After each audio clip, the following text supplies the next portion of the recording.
Brought to you by Agilus Diagnostics.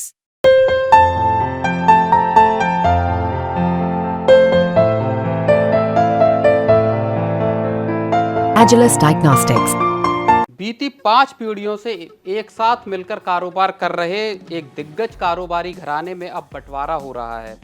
करीब 74,200 करोड़ रुपए के टर्नओवर वाले इस ग्रुप में अब नई पीढ़ी आ रही है। वो इस कारोबार को अपने मुताबिक चलाना चाहती है, अपने हिसाब से चलाना चाहती है और इसीलिए इस भारी भरकम विशालकाय समूह में अब बंटवारे की राह बनती हुई दिखाई दे रही है। ग्रुप कोई छोटा मोटा ग्रुप नहीं है, बल्कि इसके पास करीब 30 कंपनियां हैं, जिनमें से 10 कंपनियां लिस्टेड हैं। लेकिन इस ग्रुप के बंटवारे की बातचीत काफ़ी वक्त से चल रही थी और एक वक्त पर यह लगा कि ये बंटवारा आपसी सहमति के साथ हो जाएगा, लेकिन अब इस बंटवारे की कहानी में एक ट्विस्ट आ गया है। बिस्तक के इस एपिसोड में हम देश के इसी विशालकाय ग्रुप के बंटवारे की पूरी कहानी आपको बताने वाले हैं। नमस्कार, मैं हूं प्रवीण शर्मा और आप देख रहे हैं बिस्तक।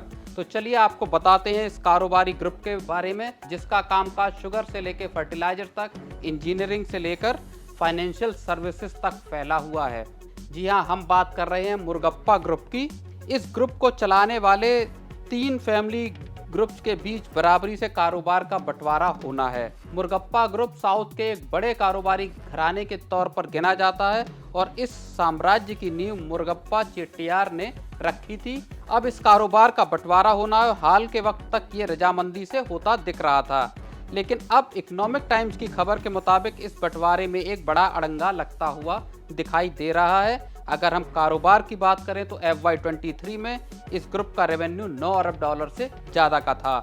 124 साल से एक साथ मिलकर कारोबार चलाने वाले इस परिवार में बंटवारे को लेकर अब रार पैदा होती दिखाई दे रही है। लेकिन बड़ा सवाल इस बात का है कि आखिर ये रार पैदा हो क्यों रही है, इस बंटवारे को लेकर अब तलवारें खिंचती क्यों नजर आ रही हैं। इसकी एक बड़ी वजह है CG पावर। इस कंपनी को मुरगप्पा ग्रुप की company tube investments of India ने 4 साल पहले खरीदा था और इतने ही कम वक्त में इस कंपनी का टर्न अराउंड कर दिया गया।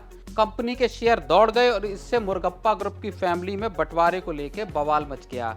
ET की रिपोर्ट के मुताबिक मुरगप्पा ग्रुप की 4 कंपनियों के शेयर 2023 में 50% से ज़्यादा चढ़े हैं। इनमें वेंट इंडिया, शांति गियर्स भी शामिल हैं। हालांकि इस दौरान CG पावर के शेयर 15 गुने से ज़्यादा का रिटर्न दे चुके हैं। विवाद की एक और वजह है, ये है Cholamandalam investment and finance company. ये ग्रुप की मुख्य फाइनेंशियल सर्विसेज कंपनी है और इसका मार्केट कैप 1 लाख करोड़ रुपए से ऊपर पहुंच गया है। अब इन कंपनियों की वैल्यूएशन में जबरदस्त तेजी आई तो इससे परिवार के 3 में से 2 धड़ों में मतभेद पैदा हो गए। बहस इस बात को लेकर हो रही है कि मौजूदा कॉरपोरेट स्ट्रक्चर में किस तरह से 3 बराबर ग्रुप निकाले जा सकते हैं। मुरगप्पा ग्रुप को फैमिली की 7 ब्रांचेस एक होल्डिंग कंपनी अंबाडी इन्वेस्टमेंट्स के जरिए चलाती हैं। इस कंपनी का अलग अलग कंपनियों में स्टेक है। कामकाज कैसे चलेगा, इसे लेकर पहले से एक फैमिली एग्रीमेंट है जो काफी वक्त से जिसमें कोई बदलाव नहीं किया गया है। माना यह जा रहा है कि फैमिली सेटलमेंट TVS ग्रुप में हुए सेटलमेंट की तर्ज पर करने की कोशिश में था, लेकिन अब वो रास्ता बंद होता हुआ नजर आ रहा है।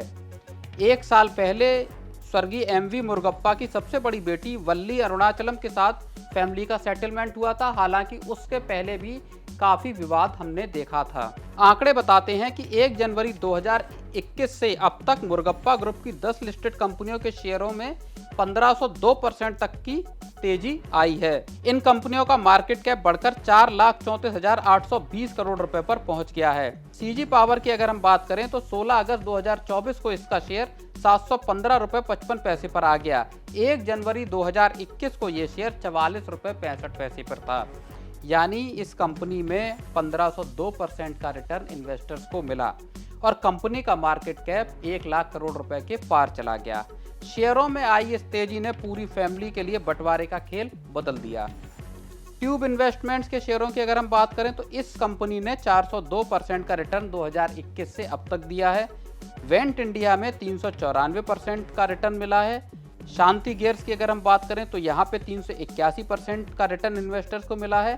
कारबोर्डम के शेयर 291%, चोलमंडलम इन्वेस्टमेंट्स में 232% का रिटर्न इन्वेस्टर्स को इस दौरान मिला है और पूरी फैमिली को इन कंपनियों ने मालामाल कर दिया है। और यहीं से वो विवाद की जड़ भी पैदा हुई है कि आखिर बराबरी से किस तरह से शेयरों का ट्रांसफ़र हो सकता है, किस तरह से कारोबारी स्ट्रक्चर को चेंज करके अलग अलग जो परिवार की शाखाएं हैं उनको कंपनियों की ओनरशिप सौंपी जा सकती है। Coromandel International, EID Parry, CG Power, TII और चोलमंडलम फाइनेंस में किस तरह से बराबरी का बंटवारा किया जाए, ये पेच फंसा हुआ है। देखना ये होगा कि मुरगप्पा फैमिली किस तरह से इस विशालकाय कारोबार का आपसी सहमति और रजामंदी से बंटवारा करती है, या इस मामले में अभी और ज़्यादा पेच देखने को मिलेंगे। आपको ये रिपोर्ट कैसी लगी हमें ज़रूर बताएं और बने रहें बिस्तक के साथ।